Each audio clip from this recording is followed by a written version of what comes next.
농촌 생활을 위해 농업 법률 상식을 전해드립니다. 안녕하세요, MC 김민지입니다. 네! 안녕하세요. 하나의 마스코트 여러분의 귀염둥이 나루입니다. 안녕하세요. 농협중앙회 주법지원부 홍순국 변호사입니다. 네, 반갑습니다. 오늘은 이 농지의 임대차와 위탁 경영에 대해서 이야기를 나눠보려고 하는데요. 이 임대차와 위탁 경영이 뭔지 궁금해하시는 분들 많으실 것 같아요. 네! 이럴 땐 농조교 지식인 나루학개론에서 확인해보면 됩니다. 잠시만요. 자, 여기 어디 잠시만요. 이상하다.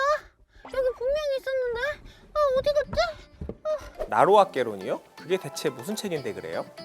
제가 한 땀 한 땀 수작업해서 만든 농업에 관한 모든 내용이 담겨있는 책이에요.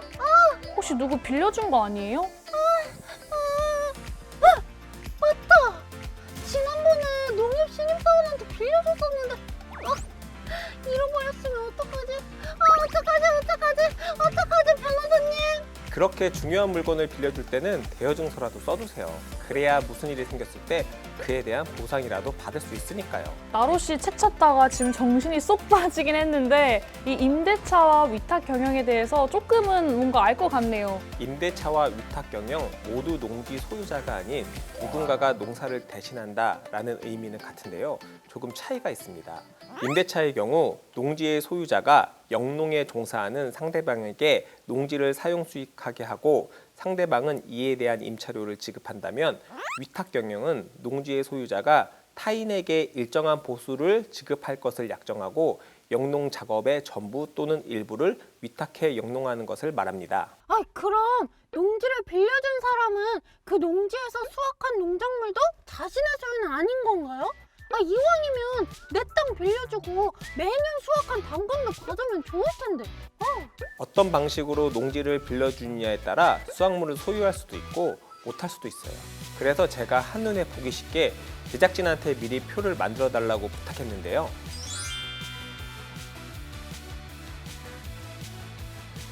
표를 보시면요. 농지를 임대할 경우는 수확물을 농지 소유자가 소유할 수 없습니다. 반면에 위탁 경영을 했을 경우에는 수확물을 농지 소유자가 가져갈 수 있죠. 이외에도 대가, 사용수익권, 법적 효과도 임대차와 위탁 경영에 차이가 있는데요. 표를 잘 캡처해 주셨다가 농지를 빌려줘야 할 때 자신에게 유리한 방법을 생각해 보시면 좋겠습니다. 근데 이 농지를 소유할 수 있는 사람은 농업 경영을 해야 한다 이런 조건이 있지 않았나요? 이게 또 농지를 남에게 빌려줘서 농사를 지어도 된다 이러니까 좀 헷갈리는 것 같아요. 네, 이번에도 MC님이 날카로운 질문을 해주셨는데요. 원칙적으로 농지를 임대하는 건 절대 안 됩니다. 하지만 예외적으로 허용되는 경우가 있는데요. 예를 들어서 국가나 지방자치단체 소유의 농지이거나 상속농지, 8년 이상 농업 경영에 이용한 농지, 질병, 징집, 취학, 공직 취임 등 부득이한 사유가 있는 경우 5년 이상 작용한 60세 이상의 고령 은퇴 농가 소유 농지 등등은 농지의 임대차가 허용되기도 합니다.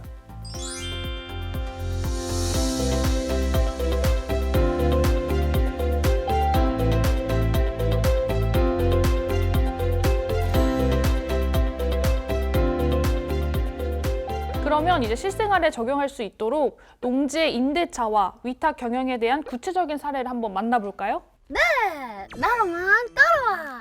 첫 번째 질문은요. 농구 여행자님께서 보내주셨습니다. 국제농업 박람회에 참여한 후 해외 농업에도 관심이 생겨 해외에 3개월 이상 체류할 예정입니다. 그런데 제가 없는 동안 농지를 어떻게 관리할지 고민이에요. 이렇게 고민을 보내주셨는데요. 방법이 있을까요, 변호사님? 네, 방법이 있습니다. 농지법 제9조에 따르면 농지의 위탁 경영이 가능한 경우 중에 하나가 3개월 이상 국외 여행을 할 때인데요. 질문을 보내주신 농구 여행자님께서 3개월 이상 해외에 체류할 예정이기 때문에 위탁 경영을 통해 농지를 맡길 수가 있겠습니다. 그러면 이 외에도 위탁 경영을 맡길 수 있는 그런 케이스가 있을까요? 네, 병역법에 따라 징집 또는 소집된 경우 질병이나 취약, 선거에 따른 공직 취임, 부상으로 3개월 이상 치료가 필요한 경우 교도소 등의 수감 중이거나 임신 중이거나 분만 후 6개월 미만인 경우 등 피치 못할 사정으로 자리를 비우게 될 때 위탁 경영이 가능하고요. 또한 농업법인을 청산하는 경우나 농지 이용 증진 사업 시행 계획에 따라 위탁을 할 때, 그리고 농업인이 자기 노동력이 부족할 경우 농작업의 일부를 위탁할 수도 있습니다. 오, 그렇군요. 그러면 두 번째 질문은 제가 드리겠습니다. 이 어쩌다 농부님께서 농지 임대차 계약서는 어떻게 작성해야 하나요? 이렇게 물어보셨는데 이게 참 간단하면서도 어려운 질문이네요. 답변을 해주실 수 있을까요, 변호사님? 네, 아무래도 농업인 분들께는 계약서라는 것 자체가 굉장히 복잡하게 느껴지실 텐데요. 제가 중요한 포인트만 짚어서 설명드리겠습니다. 먼저 농지 임대차 계약서를 작성할 때는요, 서면 계약을 원칙으로 합니다. 말로만 약속을 하는 게 아니라 꼭 종이에 작성을 하셔야 돼요. 그리고 임대 기간은 기본적으로 3년 이상이고 다년생 식물 재배지는 5년 이상으로 기간을 정하셔야 합니다.